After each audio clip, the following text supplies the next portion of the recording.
സ്വകാര്യ സന്തോഷങ്ങളിൽ നിന്നൊക്കെ മാറുന്ന ഒരു അനുഭവത്തിലേക്ക് നമ്മെ ആഹ്വാനം ചെയ്യുക.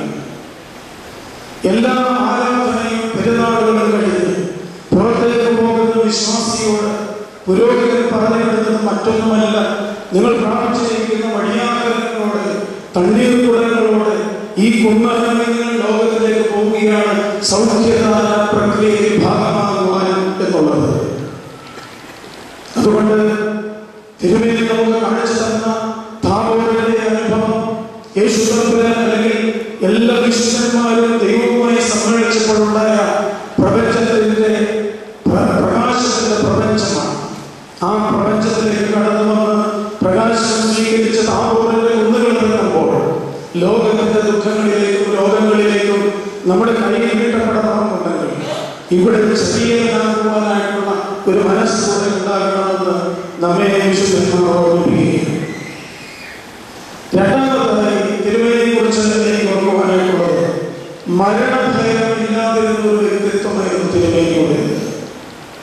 സ്വന്തം കബറിടം പണിത് അതിന്റെ മുകളിൽ കട്ടിലിട്ട് അതിൽ ഉറങ്ങുകയും വിശ്രമിക്കുകയും ഇരിക്കുകയും ധ്യാനിക്കുകയും ഒക്കെ ചെയ്യുന്ന ഒരു തിരുമേനി നമുക്ക് അത്ഭുതമായി നിൽക്കുകയാണ്.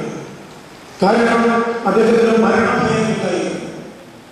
സമൃദ്ധമായ ജീവനെ കുറിച്ച് ബോധ്യമുള്ള ഒരാൾക്ക് മാത്രമേ മരണത്തെ കുറിച്ച് ഭയമില്ലാതെ ജീവിക്കുവാനായി ഒക്കുകയും ജീവനെ കുറിച്ച് സമൃദ്ധമായ ജീവനെ കുറിച്ചുള്ള ബോധ്യമായിരുന്നു തിരുമേനിയെ സംബന്ധിച്ചിടത്തോളം ഭൗതികമായ മരണത്തിന് വേണ്ടി തയ്യാറെടുക്കുവാൻ തിരുമേനി പ്രേരിപ്പിച്ചു.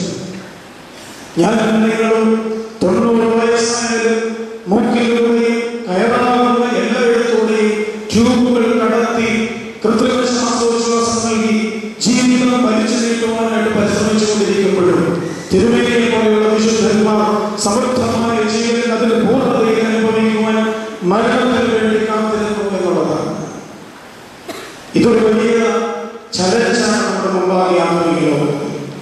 മരണം എന്ന് പറയുന്നത് ഇല്ലാതാക്കൽ പ്രക്രിയയാണ് മരണം. നമ്മുടെ ബന്ധങ്ങൾ മരിക്കുകയാണ്. ബന്ധങ്ങളിൽ നാം മരിക്കുന്നില്ല എന്നുള്ളതാണ്. ഈഗോയാണ് വീണ്ടും നമ്മുടെ ജീവൻ നഷ്ടപ്പെടുത്തുന്നത്. കുടുംബ ബന്ധങ്ങളിൽ ഭാര്യയും ഭർത്താവും കുഞ്ഞുങ്ങളും മാതാപിതാക്കളും സഹോദരി